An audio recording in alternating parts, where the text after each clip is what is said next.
waba ushaka ko umukobwa gukunda by'ukuri ku buryo uzamutwara abandi basore ndetse nawe akajya ahora kwibuka? Dore ibintu 10 ushobora gukora kugira ngo wigarurire umutima we ukurikije uko psychology y'abakobwa ikora. Iki cyegeranyo twagikoze tubanje gukora ubushakashatsi mu mitekerereze y'abakobwa hafi ya bose, ubwo n'ukunda arimo. Amazina yanjye ni Rwabugiri mudahusha ku ntego.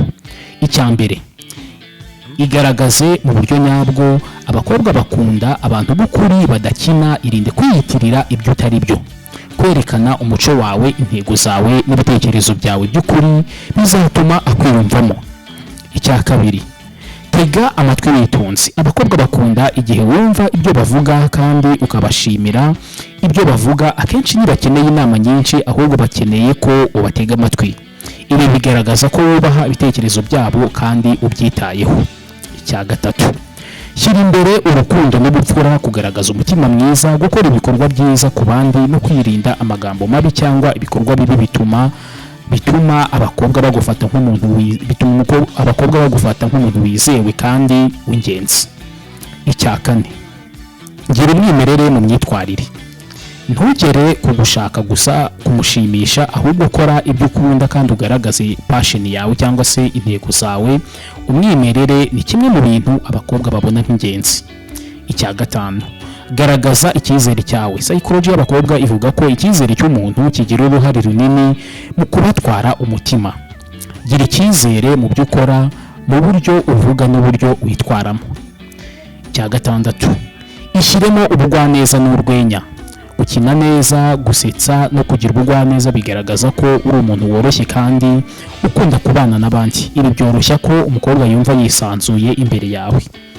Icya karindwi, shyiraho umwanya wihariye wo kumumenya. Ibuka ko kumenya umukobwa mu buryo bwimbitse, kumenya ibyo akunda, ibyo yanga n'intego ze bituma yumva ko umukunda mu buryo bw'ukuri kandi utagira inyungu mbi zibiri inyuma.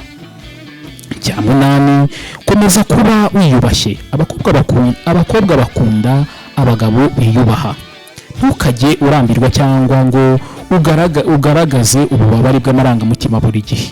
Komeza kwiyubaha no guharanira intego zawe. Icya cyenda, garagaza kwihangana no guhitamo neza. Ntugahite usaba byose cyangwa ngo ugaragaze amarangamutima akabije. Kwihangana no kumenya igihe cyo kuganira cyangwa cyo kugaragaza amarangamutima yawe bituma umukobwa akubonamo nk'umuntu wiyubashye cyangwa se umuntu wubashywe. Icya 10 ari nacyo cya nyuma, iga gutanga umwanya n'urukundo buhoro buhoro. Ntukamushyireho igitutu, ahubwo wubake icyizere, umubano n'urukundo buhoro buhoro. Psychology y'abakobwa ivuga ko urukundo rurambye ruba rwarabanje gukura buhoro buhoro. Ibi ni ibanga ryo gukurura umutima w'umukobwa udashidikanya. Ntibyoroshye, ariko igihe ukoresheje aya mategeko y'ukuri uko ari 10, urukundo ruzaza kandi ruzamara igihe kirekire. Wibuke gukora subscribe ndetse uduhe na like, utubwire no muri comment uko nawe ubyumva, niba se wumva harimo ibyagufashije. Aya mategeko niyashyira mu bikorwa, ndakubwiza ukuri ko umukobwa ukunda uzamwegukana mu bandi basore. Duhe subscribe yawe, ni ingenzi cyane kuri YouTube channel yanyu. Amaze kutumenya barimo baratwirahira, nitwe dufata amafoto meza ndetse na video nziza. Ni Joy Photography. Ese wa ufite birthday, ubukwe ndetse n'ibindi birori, harimo nka za bridal shower ndetse n'ibindi birori byinshi cyane tutavuga aka kanya. Niba udukeneye, hamagara nimero 0795561110.